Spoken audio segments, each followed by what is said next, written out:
You're watching my lesson on the Pythagorean theorem. In this lesson, we'll be talking about what it is and how we can use it to calculate the sides of certain types of triangles. So we're going to start with something relatively familiar. We're going to talk about the different types of triangles you've probably come across. So there are at least 6 types of triangles you've done since grade 4, 5, 6, 7. And we're going to start with describing them, what defines them, and the differences between them. So we'll start with the easy one. We're going to start with the equilateral triangle. And now it's called an equilateral triangle because in the name equal, it means that all the sides have an equal length. So in this example, we see that this triangle, all the sides have 3 centimeters. This is the triangle equivalent of a perfect square, right? So you have a square, well, if it had a side length of 3, that means every other side must be 3, because the definition of a square is a 4-sided shape where all the sides are equal. An equilateral triangle is when all the sides are equal. And that's basically it. The next type of triangle you'll run into is an isosceles triangle. This is a triangle where at least, well, only 2 sides are the same. So you may see this on some shapes, on some isosceles triangles with a little dash on each side that are the same. That dash just means that those sides are the same length. So if, let's say, this side length was 3, well then this side length must also be 3. This side length could be anything else. It could be even 5. And that would make it an isosceles triangle because 2 sides are the same. The third type of triangle is called scalene. A scalene triangle is when all the sides have a different length. So none of the sides share a length. So you have 13, 14, and 9. They're different numbers, and so they're not equilateral because they're all different, and they're not isosceles because, again, an isosceles triangle is a triangle with 2 sides that are the same length, right? So an equilateral triangle, triangles where all sides are the same. Isosceles triangle, 2 sides are the same. And scalene is where no sides have the same length, or at least all the sides are different. The next 3 triangles we're going to talk about regard their angles. So the first 3 we're talking about the length of the sides. This one is talking about the angles. So the first one is an acute triangle. An acute triangle is a triangle where all the angles in this triangle are less than 90 degrees, right? Are all less than 90 degrees. So, as you can see, 80, 30, 70, all these numbers are under 90 degrees. So you refer to this triangle as an acute triangle. So what would happen if you had an angle that was more than 90 degrees? Well, if you have at least one angle that is more than 90 degrees, that is called an obtuse triangle, right? So in this case, in this example, you see 47, 37, and 96. Because it has an angle greater than 90, you refer to this type of triangle as obtuse, where at least one angle is more than 90 degrees.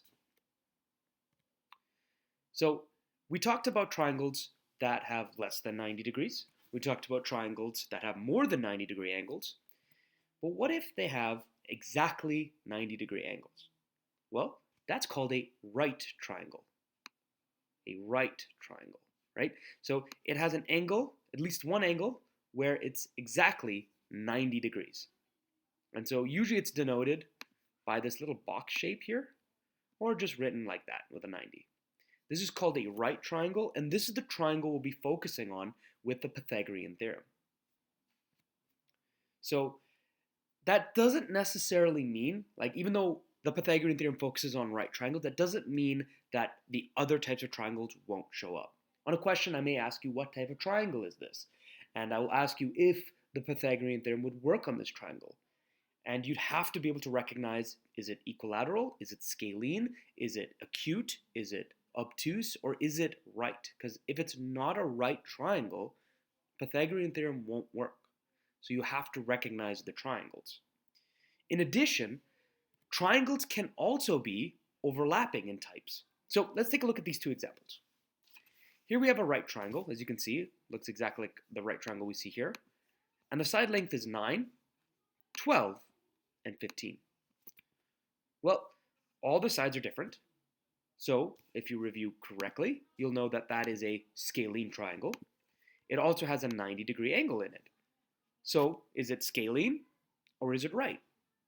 Well, because it falls under the category of having all sides different, it's scalene. But because it also has a 90-degree angle, it's a right triangle. So it's both. In our other example, we see that, again, we have that right angle. And here we have a side length of 4 and a side length of 4. The third length is 5.6. So because this triangle has a 90-degree angle, it's right. And because two sides are the same, it's isosceles. So again, this is where triangles can overlap in types, in terms of side length and in angles. So again, you need to know the different types of triangles. You need to be able to recognize whether or not it's scalene, or isosceles, or acute, or even equilateral. And you have to be able to know when you can use the Pythagorean theorem. Now I keep talking about the theorem. I'll introduce it in just a moment. I just wanted to review what different types of triangles there are and how the different types of triangles can overlap. So, why is understanding right triangles important? Why is this something that shows up every time in every grade? Especially after grade 8, you'll see it again and again and again. The reason why right triangles are important is because if you're designing things like in architectural studies or structural building designs or aircraft designs or automotive designs or even marine designs, you'll have to run into and use and understand right triangles. You need to understand how to calculate their sides, you need to understand where they can be used, and you need to understand the Pythagorean theorem to use them effectively. So simply put, if you want to design anything, you're going to probably have a right triangle involved in some way, shape, or form. And so understanding Pythagorean theorem is very applicable in real life. So one important term you need to understand about right triangles is the longest side is called the hypotenuse. The hypotenuse, right? So here we have a picture of a right triangle. You can see that 90-degree angle. Well, the longest side is always the opposite of the 90-degree angle, but the longest side is called the hypotenuse. Most questions regarding the Pythagorean theorem will ask you, what is the length of the hypotenuse? And so understanding what a hypotenuse is important to knowing what the question is asking. So know this term. Understand the hypotenuse is the longest side of a right triangle. So now I'm going to start explaining the Pythagorean theorem. I'm going to start with a right triangle. I'm going to say this is side B, this is side A, and this is side C. Side B has a length of 3 centimeters. Side A has a length of 4 centimeters. And side C has a length of 5 centimeters. Now, as you can see, this long side, the longest side, is labeled the hypotenuse. Because again, the hypotenuse is the longest side of a right triangle. So we have 3, 4, and 5. Side B is 3, side A is 4, and side C is 5. Well, let's make a square out of these side lengths. So we have this triangle and these side lengths. And out of the side lengths, we know that this is 3, this is side B, we know that this is 4, and we know that this is 5. Okay, well, this side length is 3, so I want to make a square out of this side length. So this side length is 3. Well, if it's a square, the other side must also have a side length of 3. If this is 4, the other side length must have a side length of 4. If this is 5, this side length must also be 5. Well, what would the area of these squares be? Well, again, these side lengths are the same. And to find the area of any shape, you go base times height. The only real exception is circles and triangles, but in this case we're working with squares. So base times height, which is 3 and 3, so 3 times 3 is 9. So the area of this square would be 9 centimeters. So if I were to call this square B, because this is related to side B, and I called this square A, because it's related to square A, and I called this square C, because it's related to side C. So the area of square B would be 9 centimeters. What would the area of side A be, or square A be? Well, again, 4 centimeters, 4 centimeters, they have to be the same. So it would be base times height, 16. Sorry, that's a terrible 6. There we go. 16. Right? And this square, 5 and 5, so that would be a side length, a square area of 25. So I'll pause the video for a second and take a look at the areas of each of these squares. Now, you may notice something, you may not, but I'll go over it in just a minute. There's something going on that shows a relationship between this square and this square and this square. Let's see if you can figure it out. So pause the video for like 2 seconds and see if you can find the relationship. All right, so I'm going to move forward from there. Right? What do we notice when we find the area of this square, and this square? Well, when we look at side A, we know that it has an area of 16. When we look at side B, we know it has an area of 9, or square B, we know that it's an area of 9. And when we look at square C, we know that it has an area of 25. Well, if we add the area of square A and we add the area of square B, we get the area of square C, right? So A, the length of A is 4, right? The length of A is 4, and to find the area, well, it would be A squared, right? That's what we have here. We have A squared, which is the same as saying 4 times 4, which is 16, which is the area of square A. Well, when we look at side B, well, side B, or square B, has a side length of 3. Well, the area is 3 times 3 because it's a square, which would make it an area of 9. So B squared is 9. And if we look at side C, and we look at square C, we know that the side length is 5. So then, if it's a square, it's 5 times 5, which would make it 25. Well, 16 plus 9 equals 25, or A squared, right? A squared plus B squared equals C squared, right? If I squared the length of A and I squared the length of B, I would get the squared length of C. And this proves that this works. This is how I prove it works. So the Pythagorean theorem, and this is an equation you need to memorize, unfortunately, is A squared plus B squared equals C squared. This equation says that if you square the two sides of a right triangle, you will get the squared value of the hypotenuse, right? You will find the squared value of the hypotenuse if you square whatever A is and whatever B is. If you square that number, you would get the square number of C. That doesn't mean you get the side length of C, you get the squared side length of C. So you get whatever C is squared, or in other words, C times C, right? And this is very important because a common mistake people will do is they'll just go A squared plus B squared, get C squared, and say that's the length of the hypotenuse. But no, the length of the hypotenuse is C. We found C squared. Okay, so in this example, we have three lengths of sides. All right, so if I were to draw a triangle, I want to make it look like a right triangle, but we don't know if it is because there's no actual triangle here. And we know we have a side length of 5, we know we have a side length of 7, and we know we have a side length of 9. Well, is this a right triangle? Is this triangle actually a right triangle?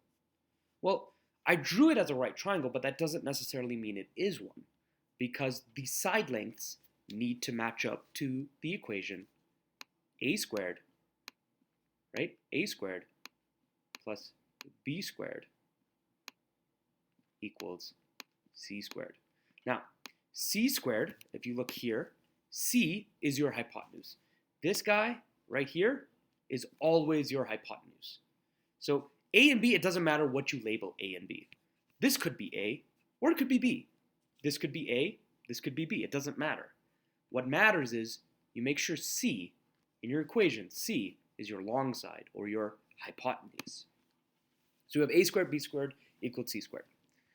So let's make this 5 side a, okay? Let's make this side b. Now it doesn't matter. I could make 5b and 7a, it doesn't matter. But in this case, I'm just going to make a5 and b7. So now I put it into my equation. So we know a squared plus b squared equals c squared. So now I replace it. So a is 5. Okay, so now I have 5 squared, because I'm replacing a with 5. So it's 5 squared plus b. Well, b is now 7, so 7 squared, right, equals c squared. Right? Well, in this case, c is 9. So we're trying to prove if this shape, if this triangle is a right triangle. Well, if this is true, if this is a right triangle, then this 5 squared plus 7 squared should equal 9 squared, because the Pythagorean theorem works for right triangles. So 5 squared plus 7 squared supposed to equal 9 squared if it is a right triangle. So let's check. 5 squared is 25, right? Plus 49, right? Should equal 81. Now, is that true? Is that true? Does 25 plus 49 equal 81? Well, we can just quickly check this, right? So you just go 25 plus 49, 74. Uh-oh, we've had a problem, right? A squared plus b squared equals 74 does not equal 81. So in this case, a squared plus b squared does not equal c squared. So that means that this triangle is not a right triangle, right? This shape, whatever triangle this is not a right triangle. For this to be a right triangle, it would have to be the square root of 74. So if this to be true, we would have to find the square root, 74 square root, 8.6 roughly. So 8.6 centimeters should be the length of our hypotenuse, because 8.6 squared roughly equals 74. So if this was a right triangle with the side length of 5 and 7, the hypotenuse must be 8.6, because that's the only way to get a right triangle, because a squared plus b squared equals c squared for right triangles. So this is a more written up explanation of how it's solved. We have a, b, c, 5 squared, 7 squared, 9 squared, right? 25, 49 equals 74, but 9 squared is 81. So this equation did not work, so this triangle is not a right triangle, right? If this is to be right, the longest side is always equal to a squared plus b squared equals c squared. So practice these questions at home. Page 92, questions 4, 5, 6, 8, 9, 10, 11, 12, 13, and 18. These will introduce the concept of the Pythagorean theorem and help you recognize if these triangles that you're working with are indeed right triangles using the equation a squared plus b squared equals c squared. Thank you for listening, and see you next lesson.